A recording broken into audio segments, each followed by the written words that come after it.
Hey, everybody. Sorry about that. My mic was off. You were on mute.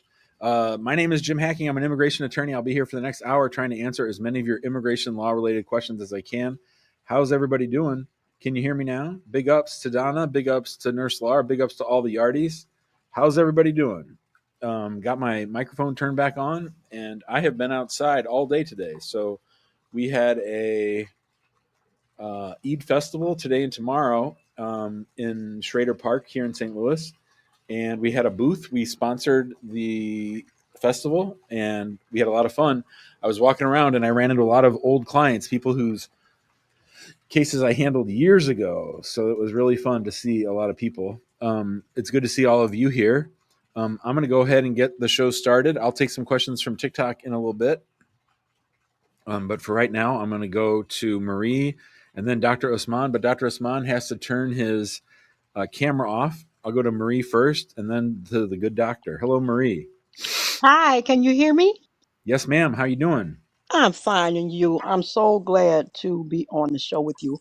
Um, I applied for my husband. He's from Nigeria, and we've gotten all the way to the MVC portion. Okay. And he was married when he was 18, long time ago, and he had a customary divorce. And we just found out that they want a high court paper um, divorce papers. So we've started to do the process. And I was just wondering when we get that paper, can I still submit that to the NVC? Well, the problem is if that's what they want, then the marriage that you have in their eyes is not the current marriage you have is not valid. Mm-hmm. Okay. So that means the I-130 should be revoked and not approved, and that means you're starting over. Okay. So I've been 2 years now. So you mean I will have to go back and redo the Let's whole take a look. thing? Let's take a look.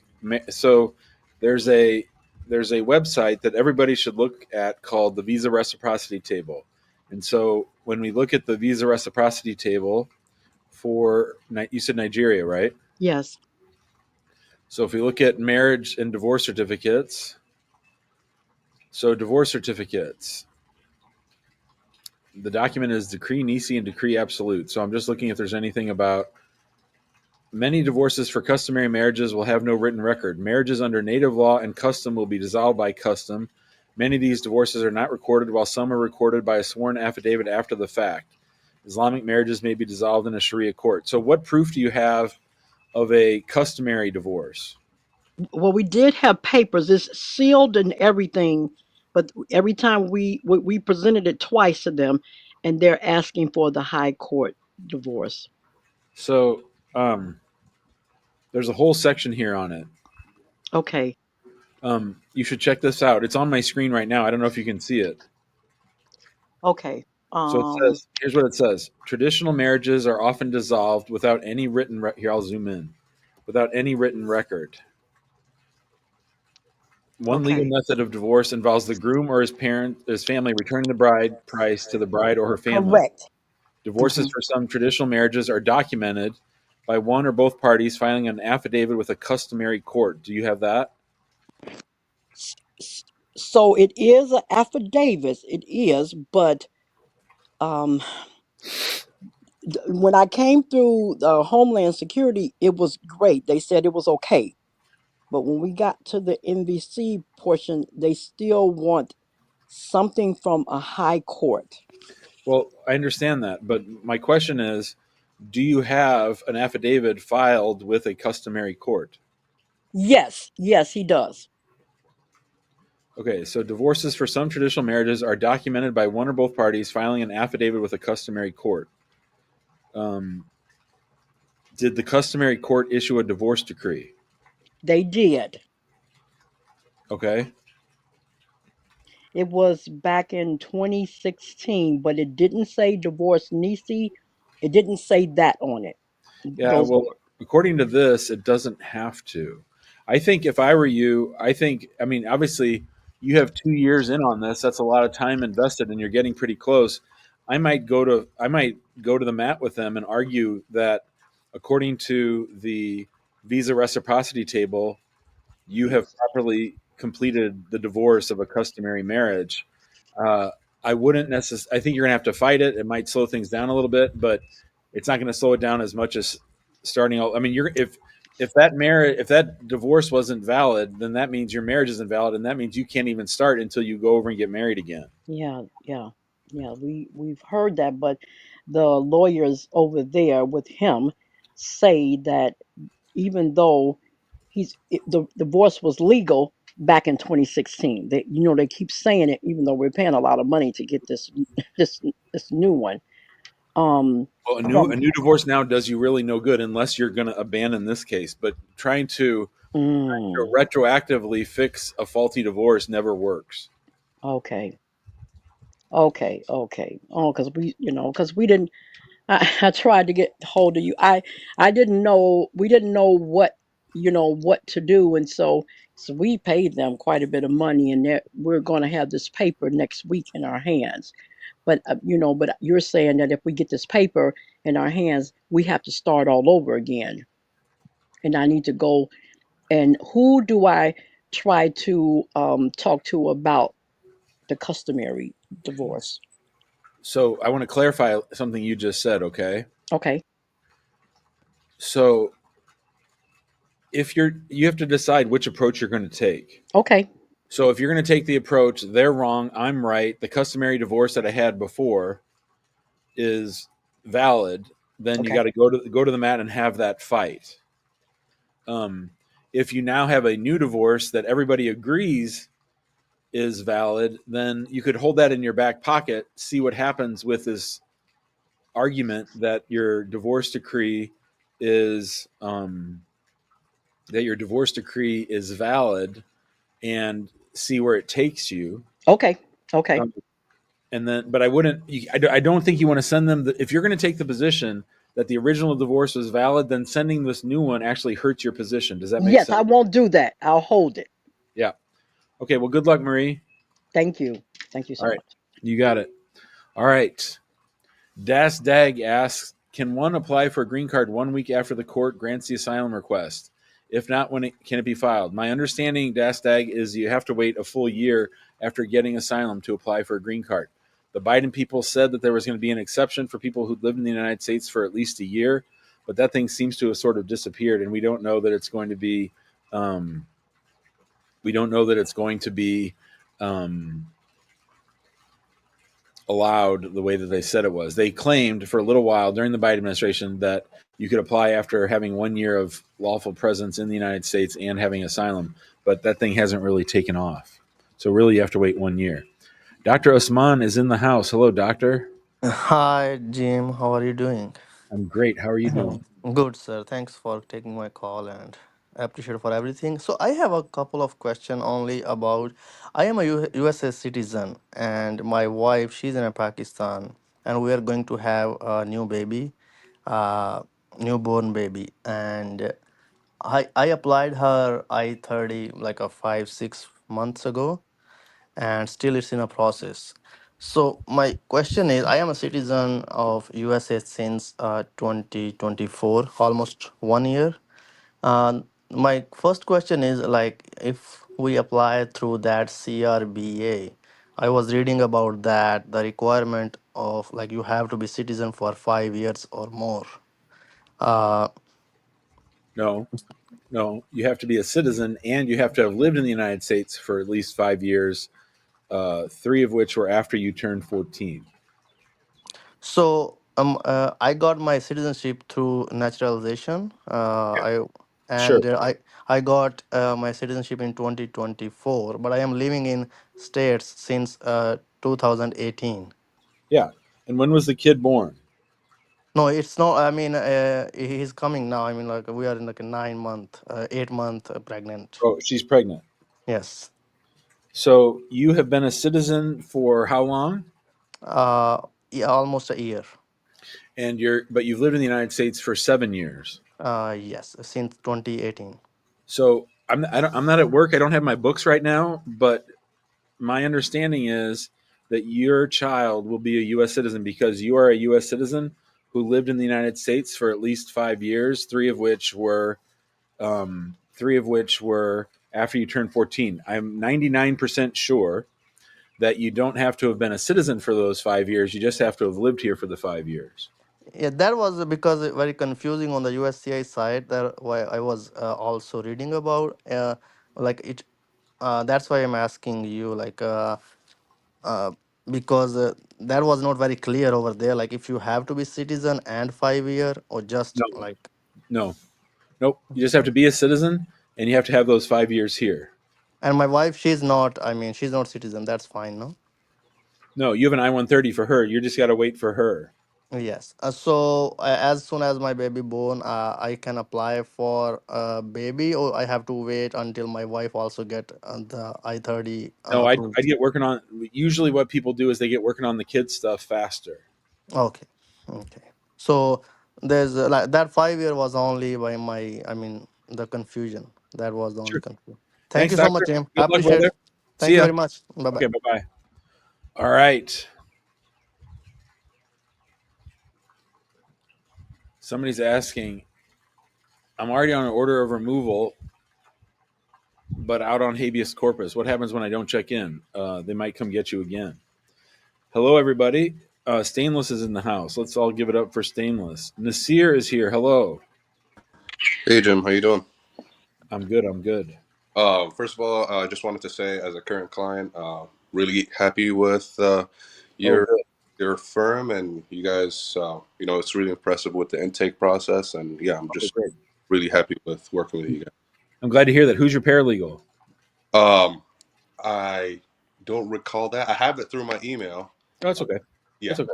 sorry What's about up? that. But No worries. the intake process was very detailed. All the forms were just super easy to fill out. Great. Um, Great. easier and more convenient than any other firm that I worked with in the past. And Oh, great. Oh, yeah, that's good to hear. Thank you.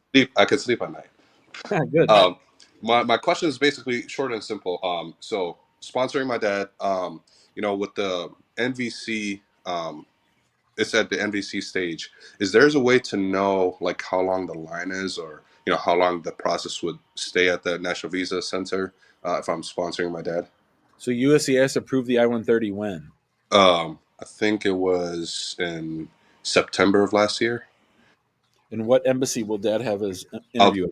Abu Dhabi, United Arab Emirates.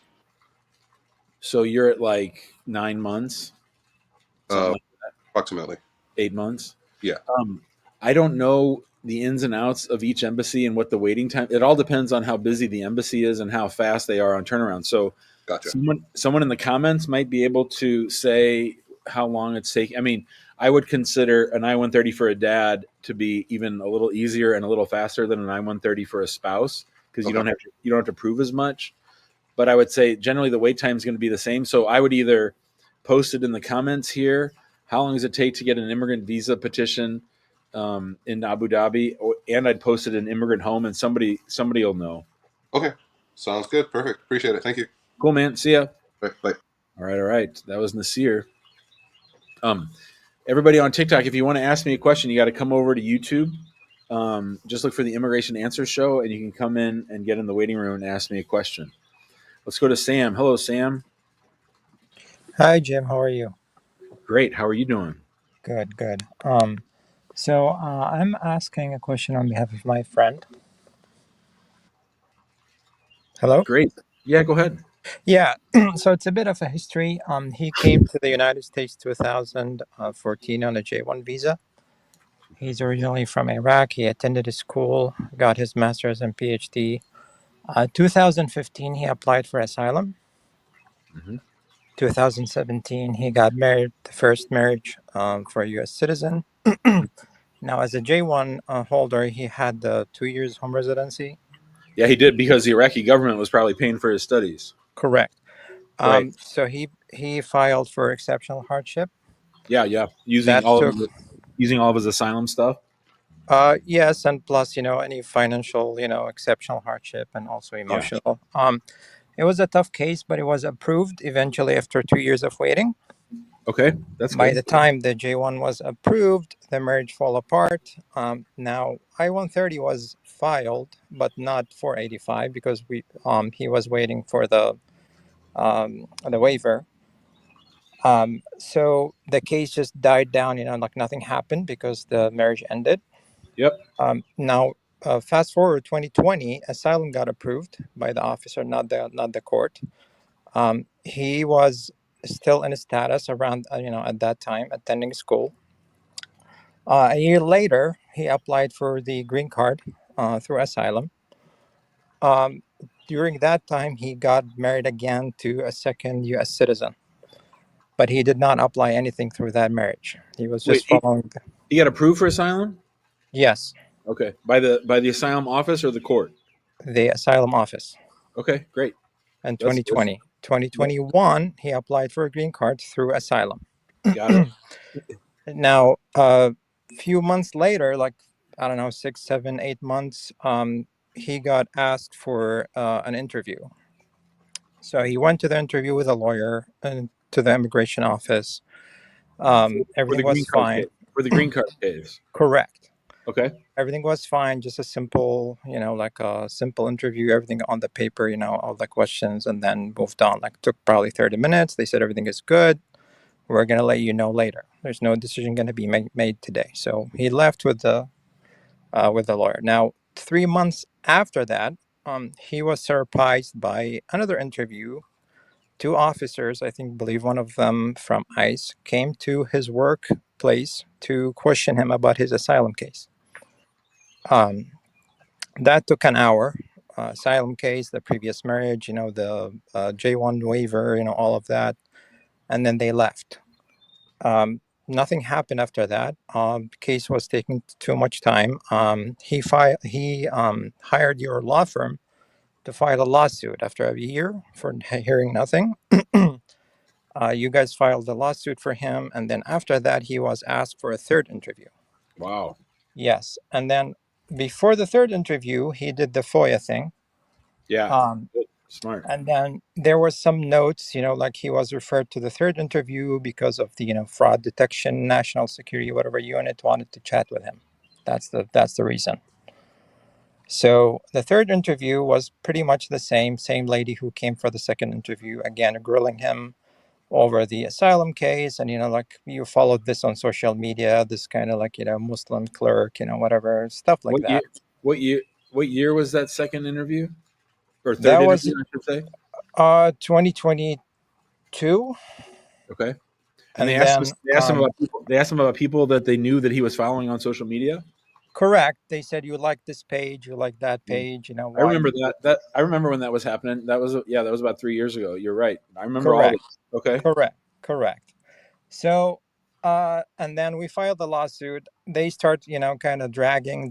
After 3 months, I got my green card. They approved it. I got it mail. Everything is fine. I've been married for 3 years now.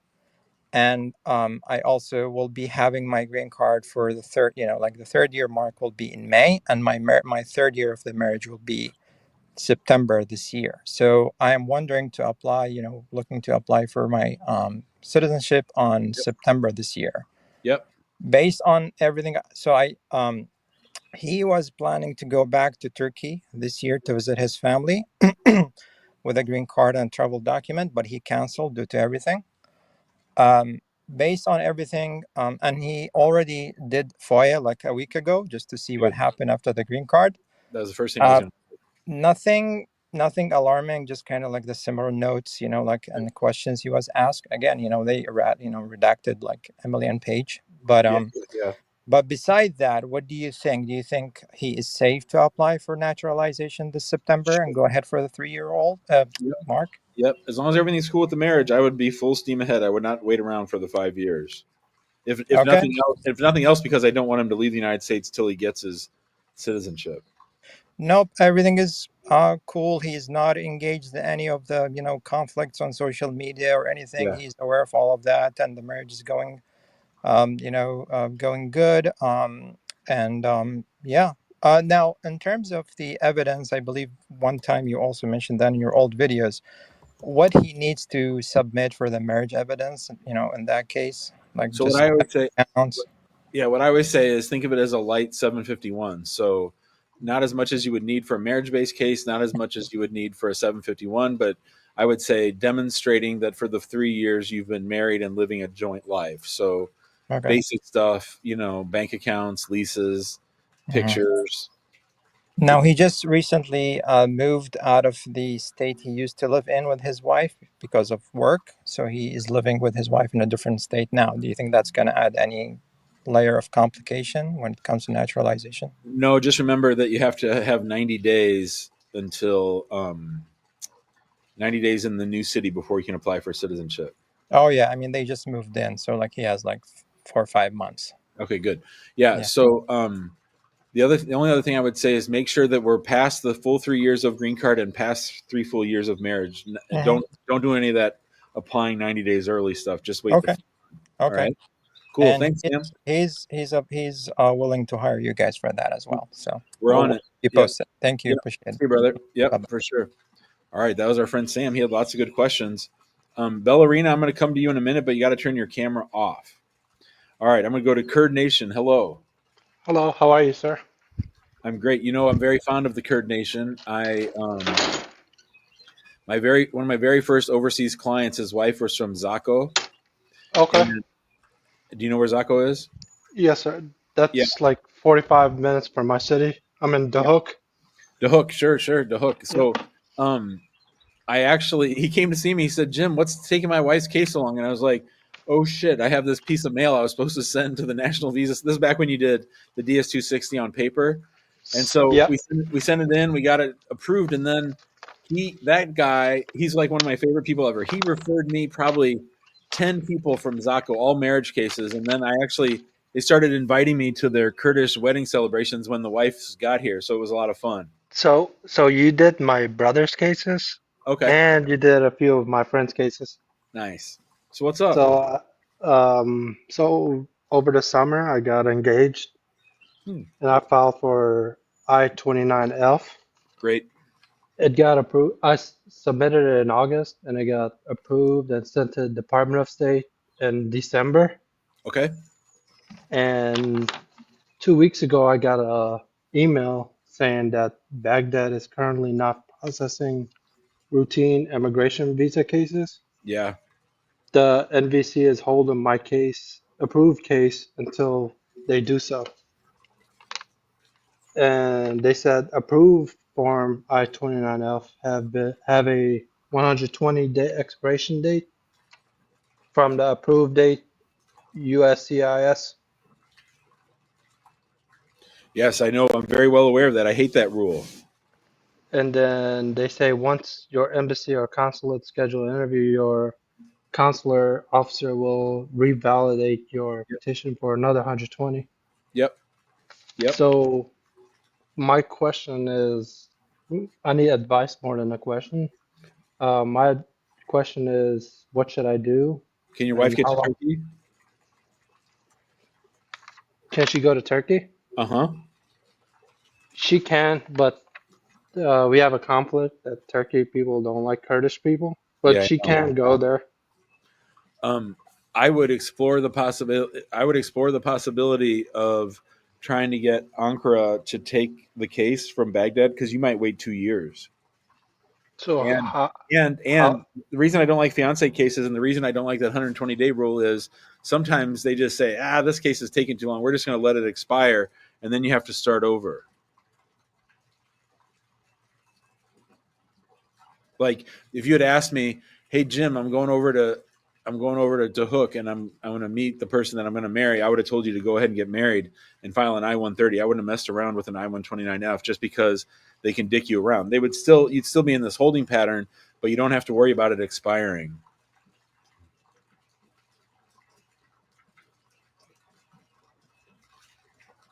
Does that make sense? Oh, I think we lost him. Yep, we lost him. Well, hopefully he can hear the replay. Let's see what's going on over on TikTok. Who is in the bathroom? Simba, I don't know who's in the bathroom. What's that background sound? Oh, I get it. Simba thought somebody's taking a big leak in in the bathroom. Simba, let me show you. That's the pool. Can you see the pool? That's the fountain in the pool. That was really funny. Simba made me laugh. Juggernaut saying big ups to all the yardies.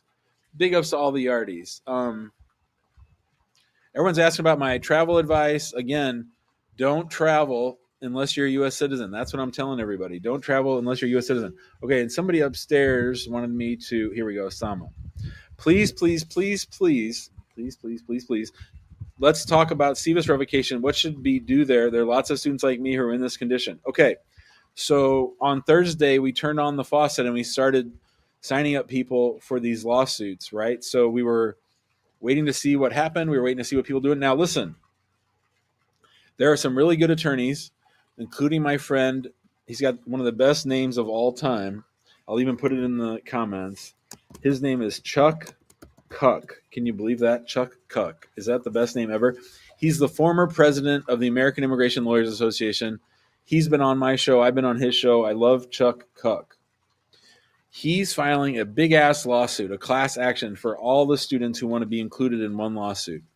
I am going, and I respect that. So if you want to go that route, call Chuck or look for him on LinkedIn, because he put a link to where if you look for him, you might say Charles Kuck on LinkedIn, but he's just adding everybody who wants to be added to one single lawsuit in the Northern District of Georgia. And you don't have to live in the Northern District of Georgia. You just have to want to be in that lawsuit. I'm going to handle things a little bit differently. I have tried on naturalization cases, green card cases, and the Muslim ban. I've tried 3 times to get the courts to certify those as class actions.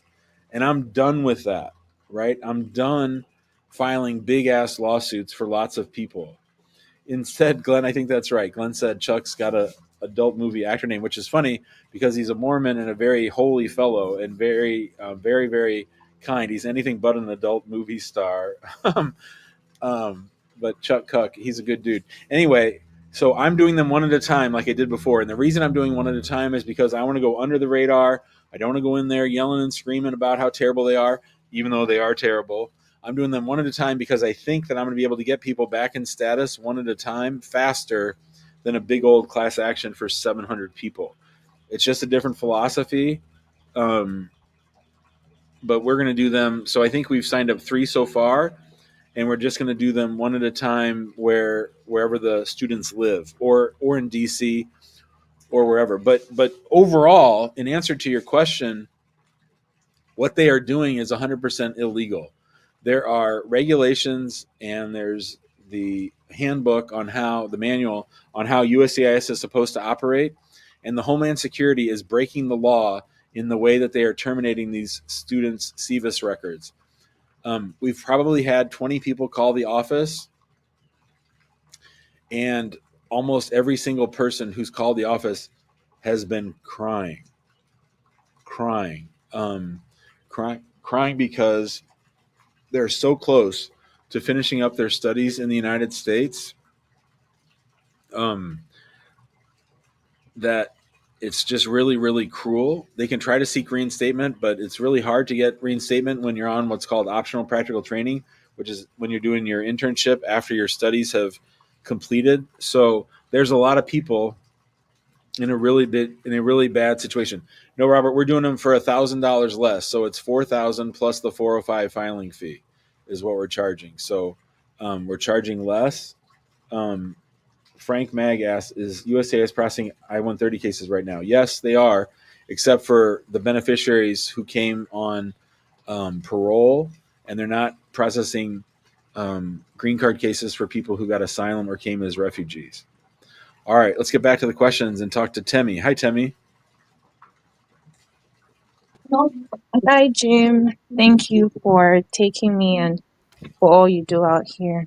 Sure. So, my question, I'm a Nigerian. Mm-hmm. I came into the US on a B1, B2 visa and later changed to an F1 status in here.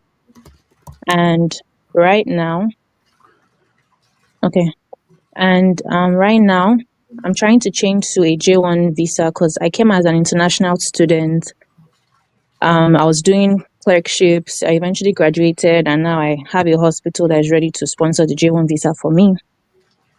So my first question now is, with everything going on with the borders now, and the president, I also watched some videos from you. Seems like I have to go out to get the stamp for the J1 visa. I wanted to ask, like, what you think about that, and any what countries, because I heard about embassies in Canada, in Yeah. Mexico, and even some Caribbean countries. What do you think about that? And secondly, I started hearing about that, like, a J1 visa can be done internally, but like a J1 status. But I don't know about that. What do you think about that? So you're going to be a doctor? Yes, I'm a doctor. I just graduated early this year. So Great. So I'm going to all my J1 questions for doctors I send to a lawyer here in St. Louis. Her name is Tiffany Baldwin. I just put her name in the chat. okay. If you reach out to her and email her, she'll answer your questions. I don't want to give you bad advice because I just think doctors and nurses, it's a totally different ball game. And I send those to her because I don't want to screw up your situation. Generally, I'll say I'd be very worried about leaving the United States right now, but you may have to, as you said. I do know Okay. it's very hard to change any non-immigrant status from one to another right now simply because it takes 9 months. What? Okay. Yeah. Thanks, Tammy. Sorry I couldn't be more help. Okay. Thank you. So just reach out to the contact. Yeah, Tiffany. Yep. Just tell her you reached out to me and I told her to reach out to you. I send her stuff all the time. She'll know what to do. Okay. Is it in the comment section on YouTube? Because I'm not seeing. Yeah, Tiffany Baldwin. It should be the second, right above Nurse Laura. It's You put on the camera. thanks, Timmy. All right, all right. We'll go to Bellerina. Hello, Bellerina. Hi, Jim. How are you? I'm good. How are you? I'm great. I'm so glad to speak to you. I'm a long time listener. I've been watching since 2020, Wow. and yeah, since the start of it. And I watched like once or twice a week, but ever since the election, I have been watching every single day. It Sorry, is that's probably a bad thing for your mental health. I think it's helping me cope, to be honest. Like it's Okay, my good. way of coping. Yeah, I me too. find, yeah, watching you, helping all these people, it gives me hope, that there are good people here. Because it's hard as a foreigner to not feel like isolated, Sure, sure. I'm and sorry. yeah, it is difficult. And I'm, you know, listening to all the immigrants and the resilience and people in a lot worse condition than me still having strength. It really helps me get through this. Um, so I have a bunch of questions. I hope it's okay if I go through them. Please stop me if I'm taking too long. As Um, long as you want. oh, thank you. So I am a 10-year green card holder. I came to the U.S. on CR1 through consular processing, submitted I-751, and that got approved. Now I'm headed towards N400 submission, and that's what all my questions are related to today. So my first question is more generic and it's about the eligibility for N400 application for spouses of US citizens.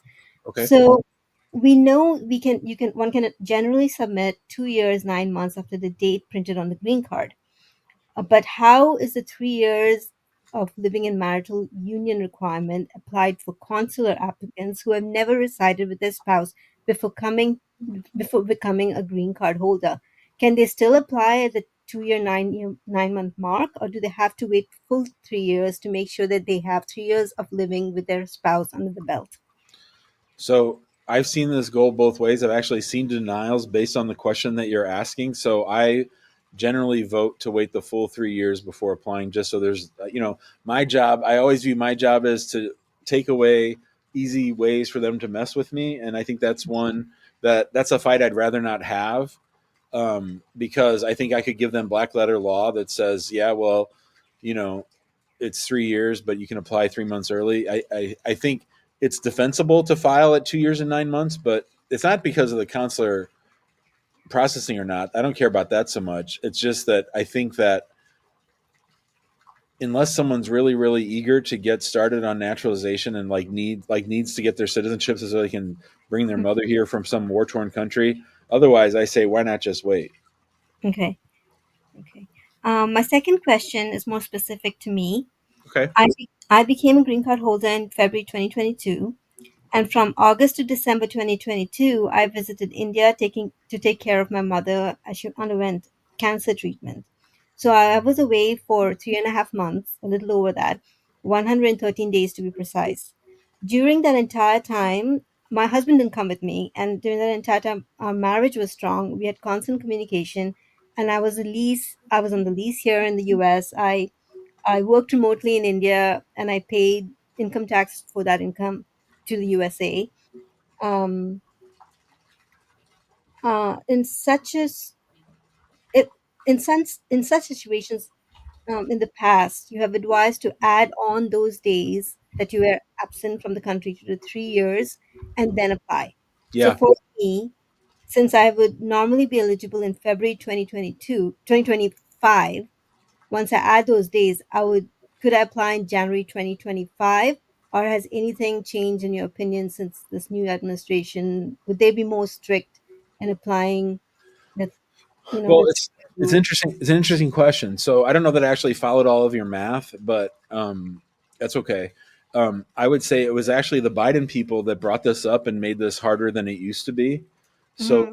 given that fact, we know that things aren't going to get any easier under Trump. So, I would definitely add the 113 or 120 days to the time that you're living together, just because I've seen denials under the Biden interpretation of the living in marital union requirement very strictly. So, I think, again, it's just another way for me to take away something for them to bitch about.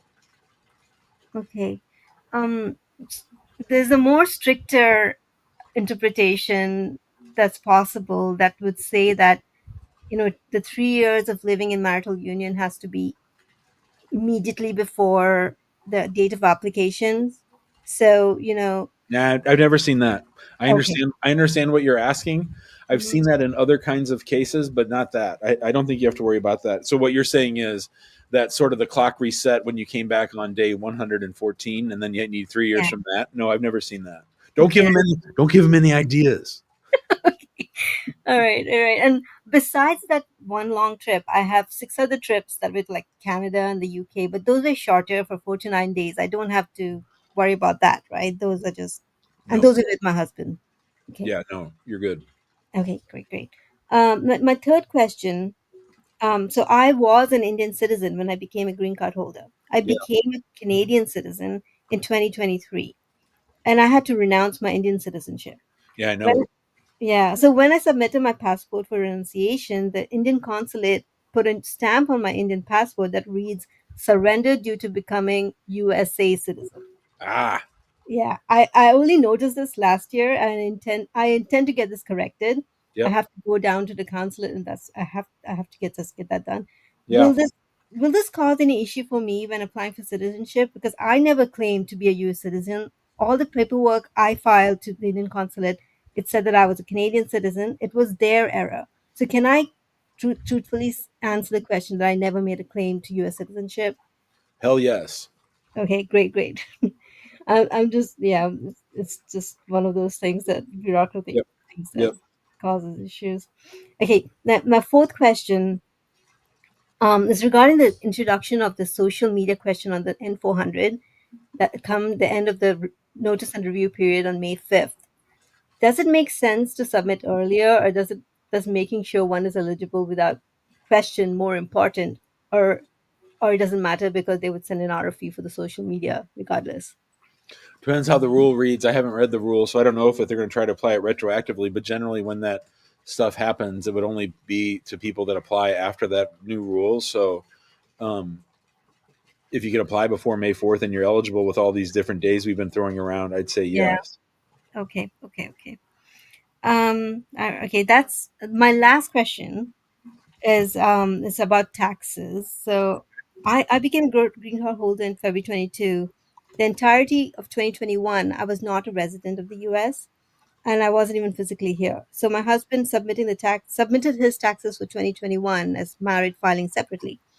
Now we realize that we could get a significant refund if we amend those taxes and submit as married filing jointly before the April 15 deadline.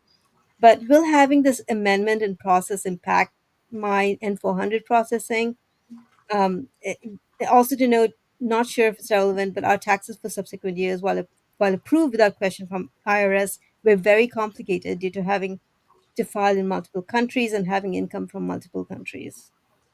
So, From an, I only give the immigration piece. I don't know about the tax piece, but from an immigration standpoint, I would greatly hope that you wait to mess around with this until after you're a citizen.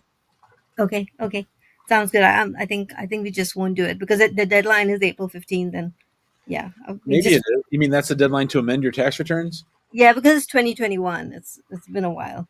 So you get what, 4 years to amend? We were just talking about this to my CPA the other day. Yeah, I think it's 3 years. Yeah.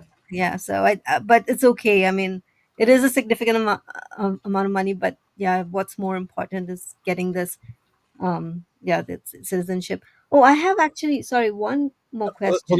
Let's stick with this for a minute. Okay. I just want to walk it through. So let's say, okay. So first of all, are you eligible to apply before April 15th? No, I mean, not if we consider The 113 days. adding. Yes, yes. Okay. All right. So whenever you apply, so let's say that because of the significant amount of money that you would save, and you'd be actually, hold on a second, you'd be amending to file jointly. Yes. Right? So you'd actually be developing more evidence of the marriage, not less. Right? Yes, yes. This is before I became a green card holder, though. Yeah. Yeah. Well, And as long as no, hold on. As long as the accountant says it's kosher with them, I'm cool with Mhm. it. Okay. Okay. All right. Sounds I good. should probably not be giving out that advice on a Yeah. YouTube show, right? But generally, for regular people, I would say that in this scenario, it might be one of those times. I mean, because at the end of the day, the questions on your N400 are: do you only overdue taxes? No. Have you Yeah. always paid your taxes? Yeah. And that's really supposed to be the whole conversation. And then if there's a tax, sometimes every now and then they ask people for their tax transcripts, and Mhm. you have current tax transcripts, and until they accept the new ones, I think you're good. And again, you're providing more evidence of the marriage, not less. It's when people say we're married but we're filing separately that we get anxious. So I think you're okay as long as the accountant says it's all right. Okay. All right. All right. Okay. That's more work to do in this weekend, but Yeah, but it's gonna be sounds worth good. it, right? Yeah. Yeah. Yeah. Okay. So I missed one question. And that is there any intent to reside requirement for citizenship eligibility? So I'm a Canadian citizen, so I intend to apply for Canadian PR for my husband as soon as I can. Yeah, I would. And I would. yeah, and then they're just like to, as Yep. Yep. yeah, Yep. and in doing No explanation necessary, sister. so in doing so, I would be declaring to Canada that I'm intending to move there. So would it be okay to do this as soon as I submit my N400, or should I wait until I'm a citizen? Wait. Okay. Okay. Yeah, those were all my questions for today. Awesome. Thanks, Bellerina. Good luck with everything. Let us know when you get your citizenship or whatever goes down, okay? Yeah, for sure. And you can then add me to the Well, 10,000. you'll have to call me back to tell me. Okay, perfect. Awesome. Yeah, Thanks so much. Jim. Have a great day. You too. Bye. All right. That was a great call. A lot of good questions. Um, I wanted to call her Tiny Dancer like Ballerina, like Elton John. He's my favorite, one of my favorites. We saw Elton John in Paris last year. It was like his fourth to last show, which is pretty great. And when he left the stage, they played "Goodbye Yellow Brick Road," and he walked up this. Pretty much sat the whole concert, but he walked up these stairs or this ramp, and it was yellow and gold, and it was very sad. But he's the best. Did you guys ever see a movie called Almost Famous? Um, when they do Tiny Dancer on the bus, I got to show that movie to Noor. She wants to watch Rocket Man because she loves Elton John. Amani doesn't want her to watch it because there's drugs and other stuff in there that Amani finds objectionable. And what happened was when Rocket Man came out, Noor was like 8. And so Amani's like, Noor can't ever see Rocket Man. So now, even though she's 15, Amani doesn't want her still to see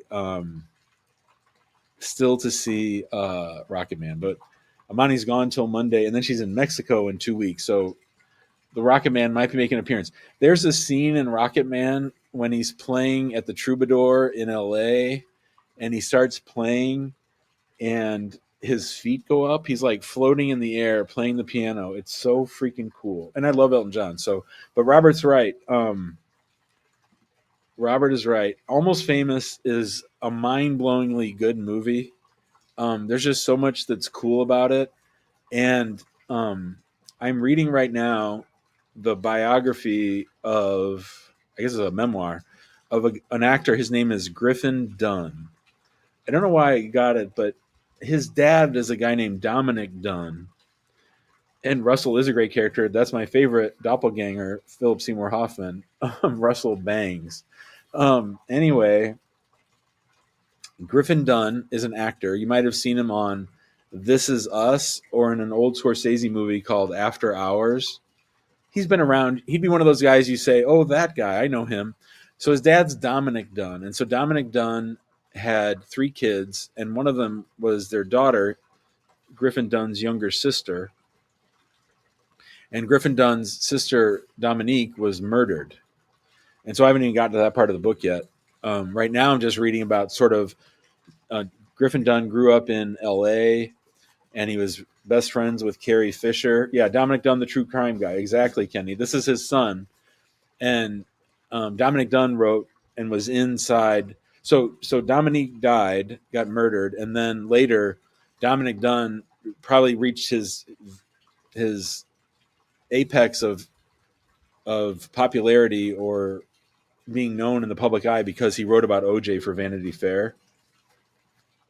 So I'm reading about Griffin Dunn, and he talked about he was at those parties in the hotel. You know that scene, Robert, where he was an American Werewolf. I'm gonna have to watch some Griffin Dunn when I'm done with the book, but he was in those scenes with those parties with the bands and the drugs and everything, and he said it is dead on accurate the way that movie was. And so I also remember Goldie Hawn's daughter, Kate Hudson, when she's no, it's not her. She's great in it.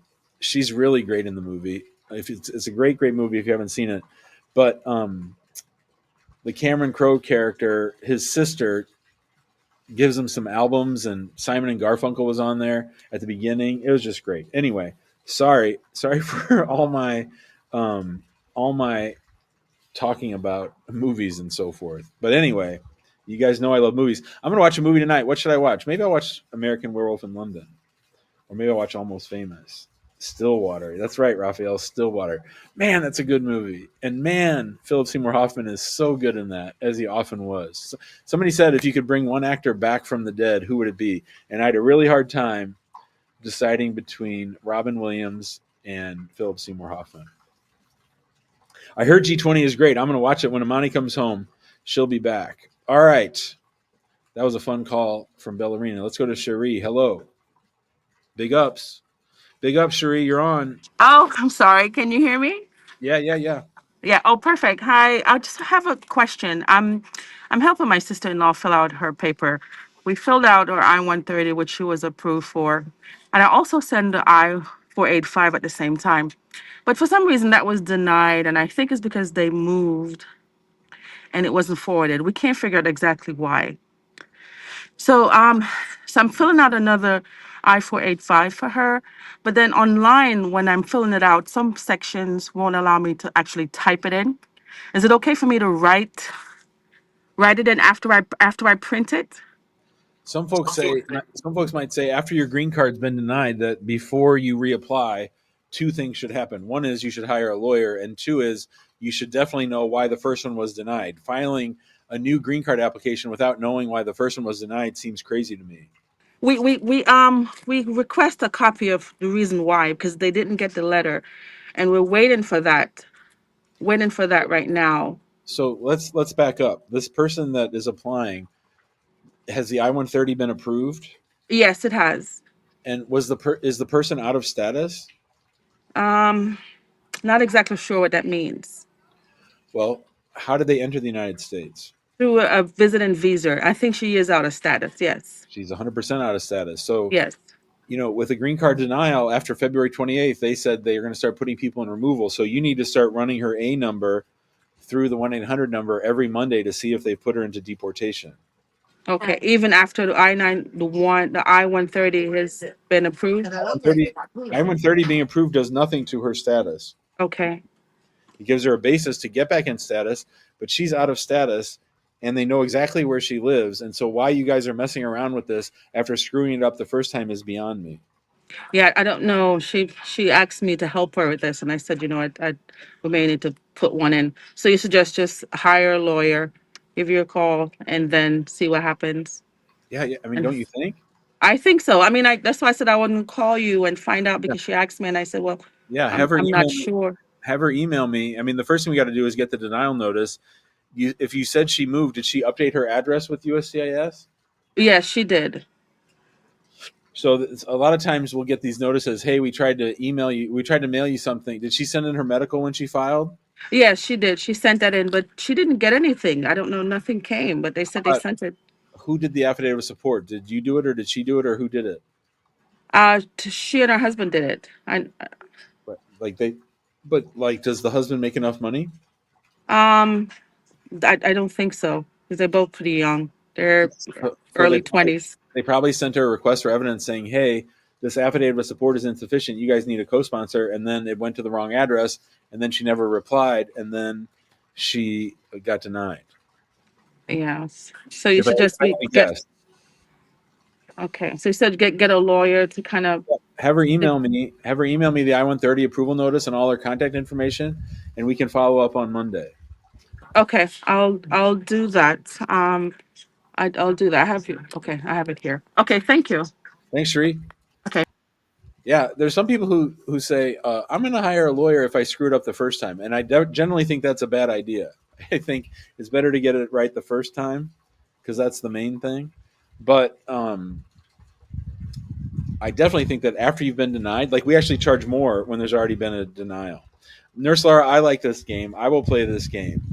Nurse Laura has a game called. Someone asked me one time, "What's the stupidest thing you like?" I love this question. Well, one is a movie called The Jerk. I love The Jerk. Steve Martin plays Navin R. Johnson, who was born a poor black child, and he grew up in deep South Mississippi with an all-black family, even though he's white, and he doesn't realize that he's different than everybody else. And his dad teaches him three things, and I live by this. Number one, don't trust Whitey. Don't trust Whitey. That's always good advice. Number two, don't trust Whitey. Number two, Lord loves a working man. And number three, if you get it, if you get it, go to the doctor and get rid of it. Kenny, that's a great. What About Bob is a great, great movie. My father hated that movie. My father hated movies where somebody was trying to enjoy their family vacation and other people were screwing it up. So he hated Cousin Eddie. He hated What About Bob. He hated The Great Outdoors. All those movies where a dad tries to make a Christmas vacation, regular vacation. My dad hated all those movies. TikTok. IR2 wait time in Juarez. I'm talking 18 months at least.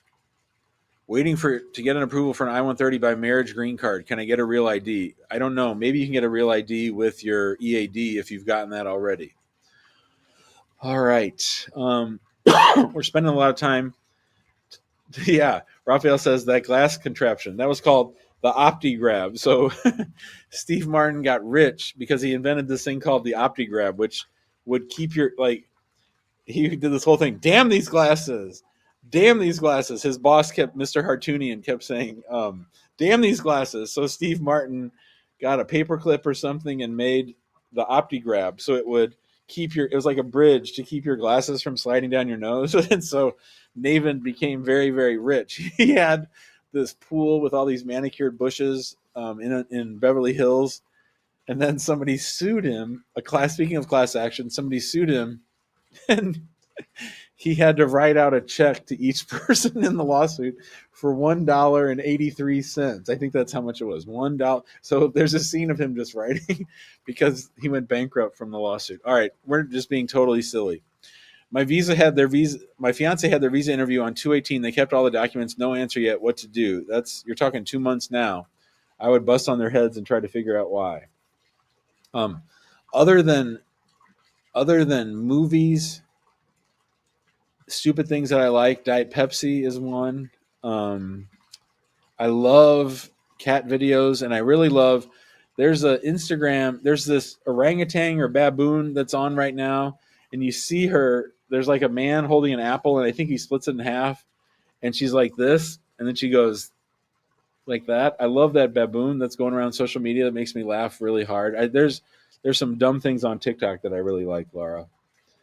Cat videos for sure. And I love that meme where the two ladies are yelling at the cat and he's sitting there all calm. That's my favorite meme, I think. I don't know why I like that meme so much. All right, let's go to Samar. Hi, Samar. Hello, Jim. How are you doing? Thank you for the inviting me on the stage.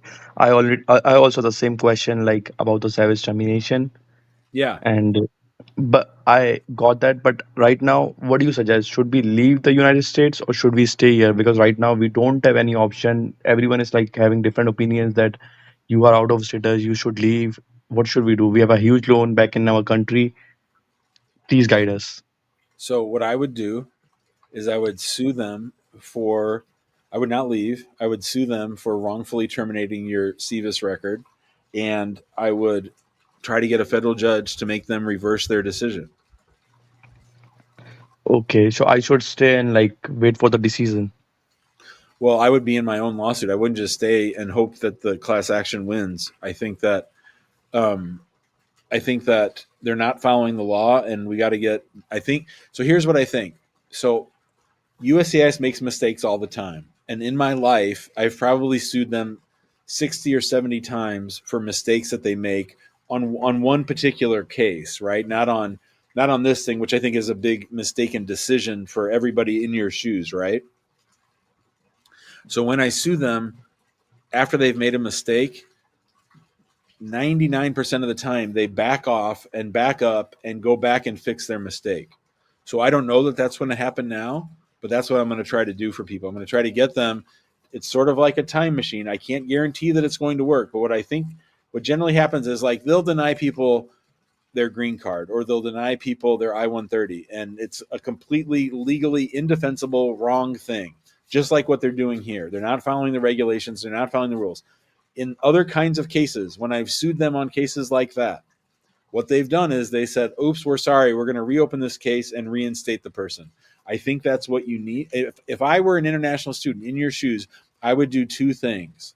I would go to my school and apply for reinstatement with my school's help, and I would sue them one at a time in my own case to try to get I feel bad for everybody, but if I'm you, I'm like, I don't want to make new law. I don't want to be part of a big class action. I just want them to fix my shit. And to be sort of selfish, file my lawsuit, and that's what I would do. Thank you very much. But the thing is, I had a case in past for misdemeanor retail theft. I got a lawyer, but I was not guilty and neither convicted. So would it work with this kind of case? So I those so so I would say that of all these cases right now, there's a spectrum. On one end of the spectrum are cases where they just flat out denied someone for getting a parking ticket. Like they were terminated their record for literally a parking ticket.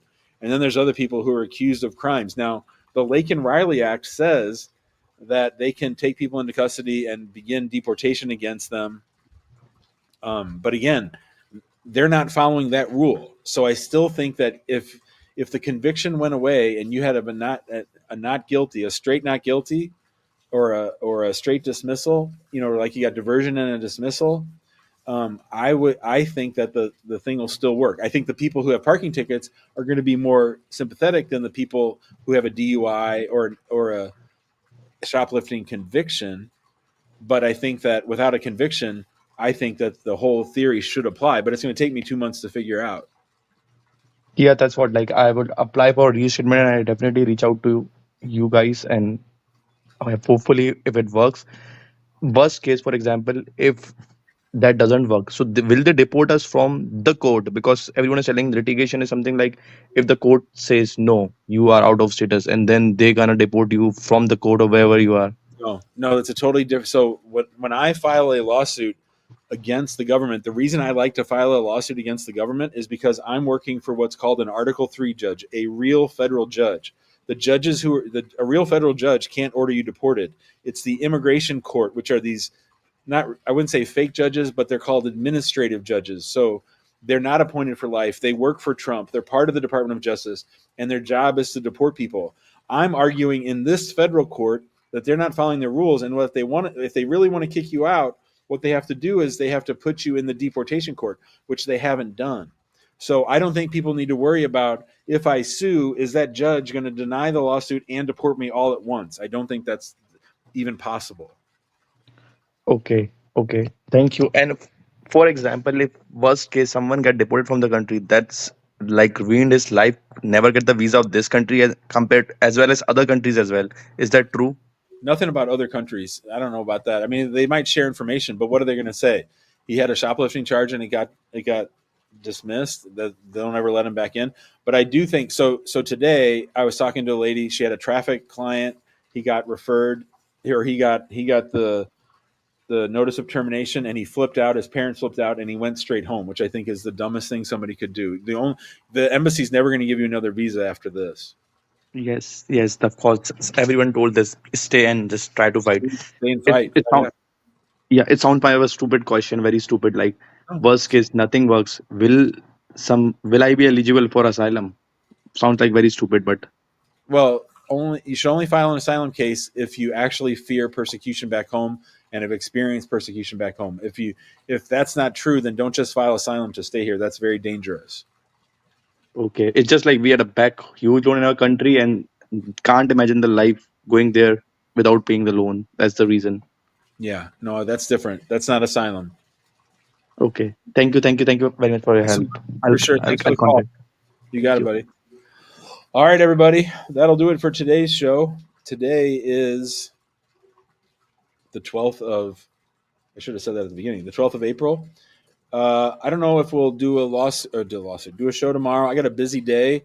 We're going out to brunch, and then Noor and I are going to the Cardinals game. And after the Cardinals game, Noor gets to go on the field and take pictures because Parkway West boys baseball is playing a game in Busch Stadium when the Cardinals leave and everybody leaves, and the boys get to play a game after, which I think is going to be super fun for them, and it's going to be fun for her to get to take pictures. I hope you all have a great night. If I don't see you tomorrow, I'll see you on Monday. Have a great weekend, and happy Passover if you're celebrating, and we'll see you guys probably Monday. See ya. Remember, if you want to get in the waiting room and ask me a question, text the word show 314-470-3300. We'll see you then. Bye, guys.